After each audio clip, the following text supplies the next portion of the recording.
Sai Ram. Om Sai Namo Namah. Shri Sai Namo Namah. Jai Jai Sai Namo Namah. Sadguru Sai Namo Namah. Om Sai Ram. By the grace of Baba's blessings, I have been given this opportunity to read the Shri Sai Sat Charitra for all of you. Today, we'll be reading chapter 30. Om Sai Ram. Chapter 30, drawn to Shirdi, Kakaji Vaidya of Vani, Ramlal Punjabi of Mumbai. In this chapter, the story of two more devotees who were drawn to Shirdi is narrated. Preliminary. Bow to the kind Sai, who is the abode of mercy and who is affectionate towards his devotees. By his mere darshan, he does away with their fear of worldly illusions, sansar, and destroys their calamities. He was first nirgun or formless, but on account of the devotion of his bhaktas, he was obliged to take a form. To give liberation, self-realization to the bhaktas is the mission of the saints, and for Sai, the chief of them, that mission is inevitable. Those who take refuge in his feet have all their sins destroyed, and their progress is certain. Remembering his feet, Brahmins from holy places come to him and read scriptures and chant the Gayatri mantra in his presence. We who are weak and without any merits do not know what bhakti is, but we know this much, that though all others may leave us, Sai won't forsake us. Those whom he favors get enormous strength, discrimination between the unreal and the real, and knowledge. Sai knows fully the desire of his devotees and fulfills the same. Hence, they get what they want and are grateful. So we invoke him and prostrate ourselves before him. Forgetting all our faults, let him free us from all anxieties. He who, being overcome with calamities, remembers and prays to Sai, thus will get his mind calmed and pacified through his grace. This Sai, the ocean of mercy, says Hemant Pant, favored him, and the result of this is the present work Sai Sat Charitra. Otherwise, what qualifications had he to undertake this enterprise? But as Sai took all the responsibility, Hemant Pant felt no burden nor any care about this. When the powerful light of knowledge was there to inspire his speech and pen, why should he entertain any doubt or feel any anxiety? Sai got the service in the form of this book done by him. This is due to the accumulation of his merits in the past births, and therefore he thinks himself fortunate and blessed. The following story is not a mere tale, but pure nectar. He who drinks it will realize Sai's greatness and all-pervasiveness. Those who want to argue and criticize should not go in for this. What is wanted here is not discussion, but unlimited love and devotion. Learned, devout, and faithful believers, or those who consider themselves as servants of the saints, will like and appreciate these stories. Others will take them to be fables. The fortunate bhaktas of Sai will find the Sai Leelas as the kalpatru, or wish-fulfilling tree. Drinking in or devouring this nectar of Sai Leelas will give liberation to the ignorant jivas, satisfaction to the householders, and a sadhana to the aspirants. Now we come to the story of this chapter.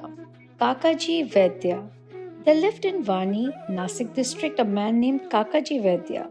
He was the priest of the goddess Saptashringi there. He was so overpowered by adverse circumstances and calamities that he lost peace of mind and became quite restless. Under such circumstances, one evening, he went into the temple of the goddess and prayed unto her from the bottom of his heart and invoked her aid to free him from anxiety. The goddess was pleased with his devotion, and the same night appeared to him in his dream and said to him, "You go to Baba, and then your mind will become calm and composed." Kakaji was anxious to know from her who this Baba was, but before he could get any explanation, he was awakened. Then he began to think as to who might be this Baba to whom the goddess had asked him to go.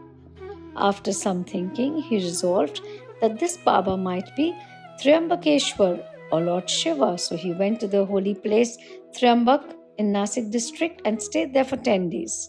During this period, he bathed early in the morning, chanted the Rudra hymns, and did the Abhishek, that is pouring fresh water over the pindi, and did other religious rites. But with all this, he was as restless as before. Then he returned to his place and again invoked the goddess most pitifully. That night she again appeared in his dream and said, "Why did you go to Triambakeshwar in vain? I mean by Baba Shri Sai Sat of Shirdi." The question before Kakaji now was how and when to go to Shirdi and how to see Baba. If anybody is in real earnest to see a saint, not only the saint but God also fulfills his wish. In fact, the Sant or saint and the Anant, that is God, are one and the same. There is not the least difference between them. If anybody thinks that he will go on his own wish and see a saint, that will be a mere boast. Unless the saint wills it, no one is able to go and see him. Even the leaf of the tree won't move without his bidding. The more anxious a bhakta is for the visit to the saint, the more devout and faithful he is. The more speedily and effectively is his wish satisfied to his heart's content. He who invites anybody for a visit also arranges everything for his reception, and so it happened with Kakaji. Shama's vows. When Kakaji was thinking about his intended visit to Shirdi, a guest came to him at his place to take him to Shirdi. He was no other than Shama, a very close and intimate devotee of Baba. How he came to Vani at this juncture, we shall just see. Shama was severely ill when he was very young, and his mother had taken a vow to her family goddess, Saptashringi, at Vani, that if her son got well, she would bring and dedicate him at her feet. Then, after some years, the mother herself suffered much from ringworms on her breasts.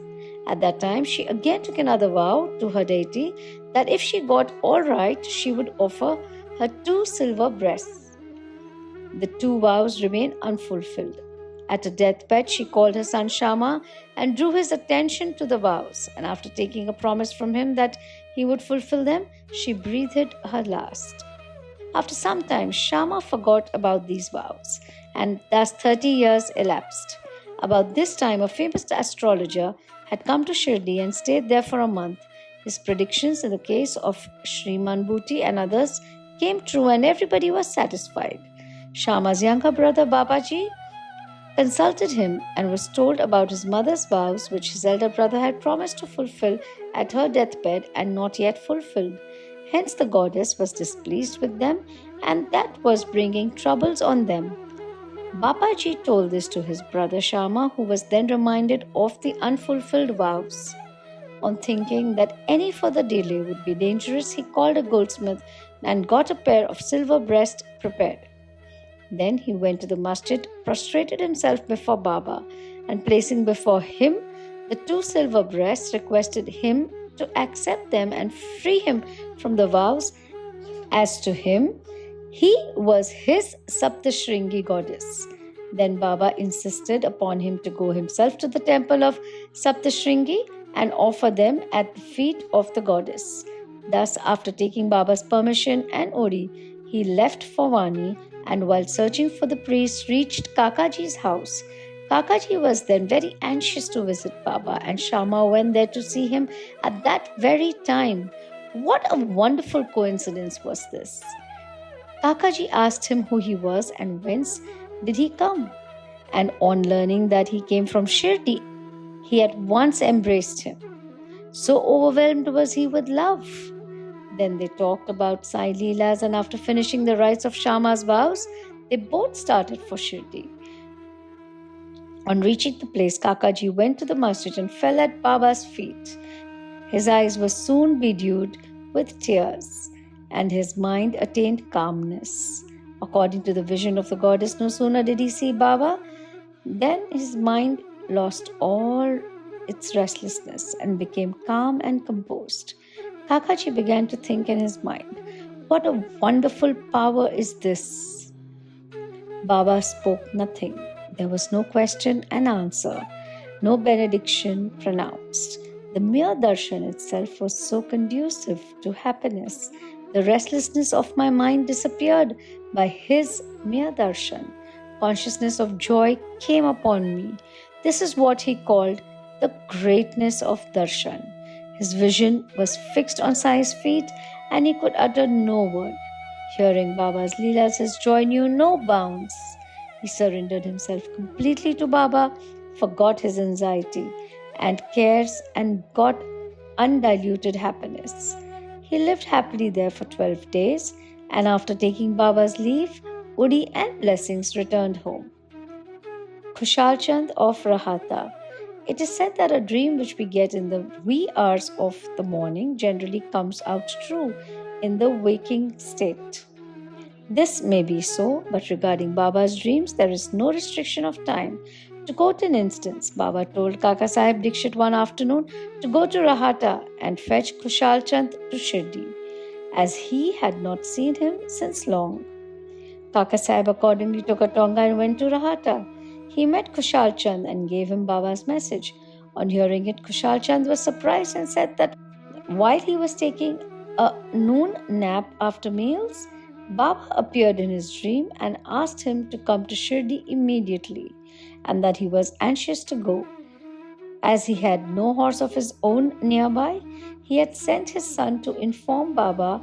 When his son was just out of the village border, Dikshit's tonga turned up. Dikshit then said that he was sent specially to bring him. Then they both went in the tonga back to Shirdi. Khushalchand saw Baba and all were pleased. Seeing this Leela of Baba, Khushalchand was much moved. Ramlal Punjabi of Mumbai. Once a Punjabi Brahmin of Mumbai named Ramlal got a dream in which Baba appeared and asked him to come to Shirdi. Baba appeared to him as a Mahant saint, but he did not know his whereabouts. He thought that he should go and see him, but as he did not have his address, he did not know what to do. But he who calls anybody to him also makes the necessary arrangements for the same. The same happened in this case. The same afternoon, when he was strolling in the street, he saw a picture of Baba in a shop. The features of the Mahant he saw earlier in the dream tallied exactly with those of the picture. Then, on making inquiries, he came to know that the picture was of Sai Baba of Shirdi. He went soon after this to Shirdi and stayed there till his death. In this way, Baba brought his devotees to Shirdi for darshan and satisfied their wants, material as well as spiritual. Bow to Shri Sai. Peace be to all. Om Sai Ram. Om Sai Ram. With folded hands, I humbly request Sai Baba to please forgive me for any mistake that I might have made while reading this chapter. Om Sai Ram.